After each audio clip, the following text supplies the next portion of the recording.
உன்னை என்ன பண்ண போற? ரிப்ளை பண்ண போறேன். நீ இப்ப இருக்கிற போஸ்ட்ல ரிப்ளை பண்ண மாட்டேன். ரிப்ளை பண்ற பேர்ல கீபோர்டு உடைச்சிருவேன். சோ விட்ரு. அதுக்குன்னு அவளை எப்படி சும்மா விட சொல்றியா? அப்படியே விட சொல்ல, ஃப்ரீயா விடுன்னு சொல்றேன்.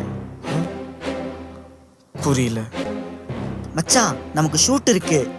Shoot first, fight next. ஓகேவா? அதுவும் கரெக்டு தான். சரி, உன்னை வந்து பாத்துக்கிறேன். தப்பிச்சு வாடா போலாம். மச்சான் அந்த ஸ்கிரிப்ட் அதை நாளைக்கு பாத்துக்கலாம். சரி ஓகே. அவன் ரிப்ளை பண்ணானா இல்லையா? அவன் இன்னும் ரிப்ளை பண்ணலன்னு நினைக்கிறேன். பண்ணட்டும், இருக்கு அவனுக்கு. இந்த யூடியூப் சேனல்ல கீழே டிஸ்கிரிப்ஷன்ல அவங்க ஐடி டேக்லாம் போடுவாங்கல்ல, அதை வச்சு அவன் யாருன்னு கண்டுபிடிச்சிடலாம்ல. ஆமால, இது எனக்கு தோணவே இல்லை பாரேன். இப்பவே அவன் ஐடிக்குள்ள போய் செக் பண்றேன் பாரு, இருக்கு அவனுக்கு. சூப்பர் சூப்பர், சீக்கிரம் போ. ஆமா, உனக்கு எப்படி இவ்வளோ மூளை வந்துச்சு? என்ன கலாய்கரெல்லாம் இருக்கட்டும், முதல்ல சொன்ன வேலையை சீக்கிரம் பண்றதுக்கு பாரு. சரி அவன் ஐடியை போய் பார்த்து கிழிச்சிட்டு வரேன். பாய்.